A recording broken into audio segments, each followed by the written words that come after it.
I make you feel alright.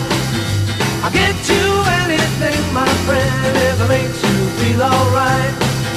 'Cause I don't care too much for money, but money can buy me love. I'll give you all I've got to give if you say you love me too. Alrighty, in this clip we're going to be taking a peek at 3 varieties of rounds, each cut for light performance, but that vary in the number of facets that they have and their optical design.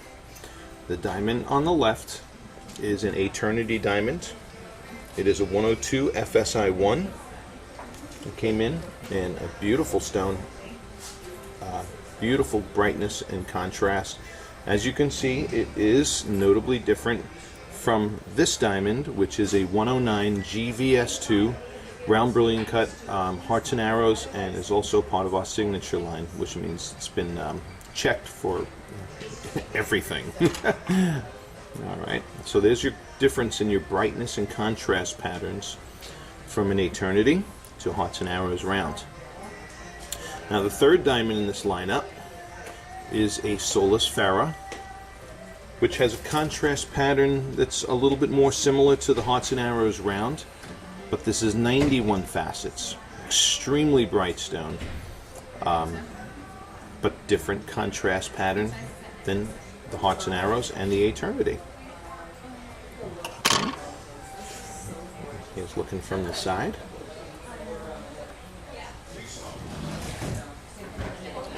And as we rock and tilt these in the face-up view,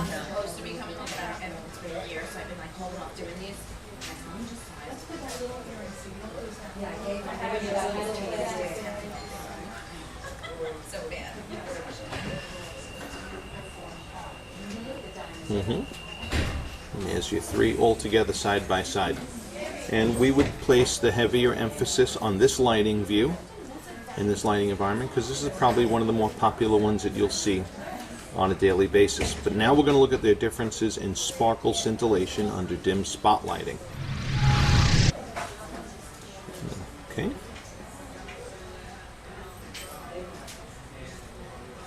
And once again, to the left is that 102 FSI1 Eighternity, which have awesome sparkle scintillation.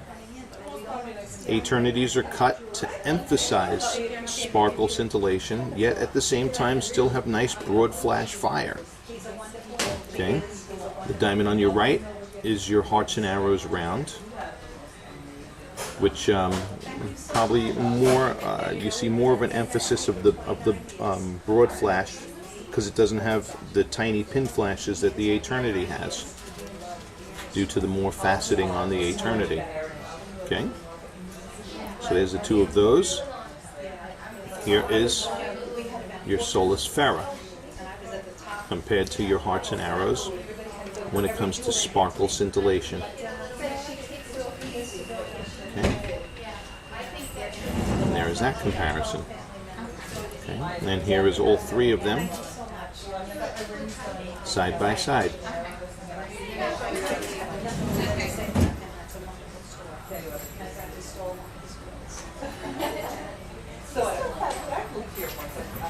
Solasfera also, you can see more pinpoint fire in, as well as broad fire, but a different amount and distribution of it in the Solasfera.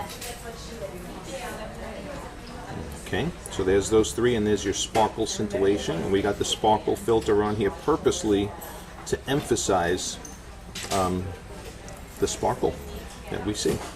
Okay, now we're going to go move into stronger spotlighting for fire.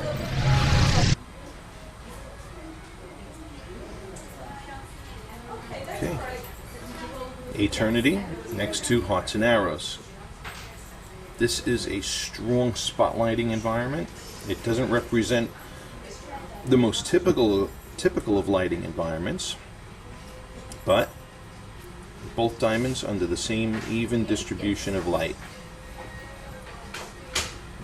showing this beautiful optical characteristic of fire and sparkle as well.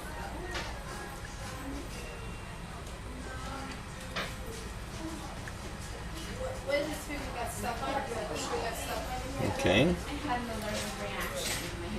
Now here is the Solasfera, the fire of the Solasfera. Those diamonds are just amazing.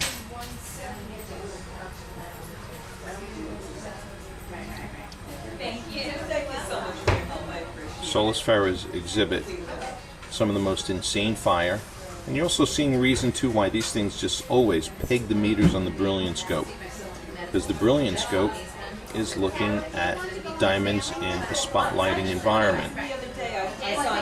Here is the three all together in the stronger spotlighting environment.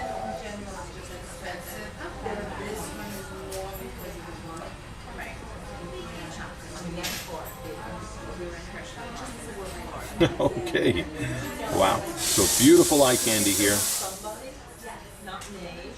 And my advice to you is really, as you watch this clip, maybe you want to watch the whole thing again, pick what appeals most to your eyes.